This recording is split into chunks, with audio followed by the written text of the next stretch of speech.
டோலக்பூருங்கிற ஒரு கிராமத்தில் ஒரு பாட்டி இருந்தாங்க. அந்த பாட்டி ஒரு மந்திரவாதி. அவங்களுக்கு 3 பேத்தி இருந்தாங்க. பெரிய பொண்ணு பேர் லில்லி, 2வது பொண்ணு பேர் மேரி, 3வது பொண்ணு பேர் ராணி. பாட்டிக்கு ரொம்ப உடம்பு சரியில்லை.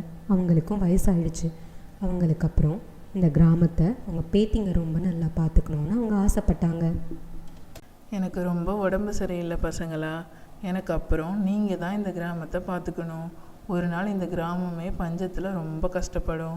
அப்போ நான் சொல்லித்தர இந்த வித்தையை வச்சு தான் நீங்கள் 3 பேரும் ஒத்துமையாக சேர்ந்து இந்த கிராம மக்களை காப்பாற்றணும். பாட்டி ரொம்ப உடம்பு சரியில்லாமல் இறந்துட்டாங்க. பாட்டி இறந்ததுக்கப்புறம் அந்த 3 பசங்களுக்கும் என்ன செய்கிறதுனே தெரியல. இப்படியே ஒரு நாளாக போயிட்டே இருந்துச்சு. 3 பேரும் பெரிய பசங்களாக வளர்ந்துட்டாங்க.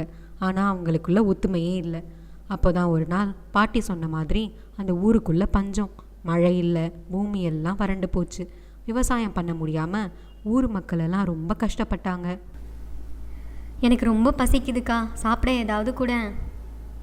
வீட்டில் எதுவுமே இல்லை, குடிக்க தண்ணி கூட இல்லை அப்படின்னு சொல்லிட்டு லில்லி ரொம்ப மனசுடைஞ்சு போயிட்டா. வெளியே போய் சாப்பிட ஏதாவது கிடைக்குமான்னு பார்க்க போனான். லில்லி போய் ரொம்ப நேரம் ஆச்சு, நான் போய் என்னன்னு பார்க்குறேன். லில்லியும் மேரியும் ஊர் மக்கள் கஷ்டப்படுறத பார்த்துட்டு வெறுங்கையோட வீட்டுக்கு திரும்பி வராங்க. பாட்டி சொன்னது ஞாபகம் இருக்கா? இப்படி ஒரு நாள் வரும், அப்போ நம்ம 3 பேரும் சேர்ந்து தான் இந்த கிராமத்தை காப்பாற்றணும்னு பாட்டி சொன்னாங்க. லில்லி அவளோட சக்தியை பயன்படுத்தி நிலத்தை உழுவதற்கு ஏற்ற மாதிரி தயார் பண்ணிட்டா.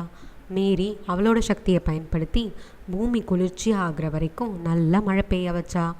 ராணி அவளுக்கு கொடுத்த சக்தியை நல்ல விதைகளை எல்லாம் நிலம் முழுக்க தூவி தாவரங்கள் செடிகள் எல்லாம் நல்லா வளர்கிற மாதிரி பண்ணிட்டா.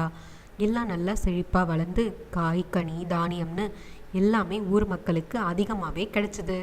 ஊர் மக்கள் எல்லாம் ரொம்ப மகிழ்ச்சியாக சந்தோஷமாக இருந்தாங்க. எல்லாரோட பசியும் போயிடுச்சு.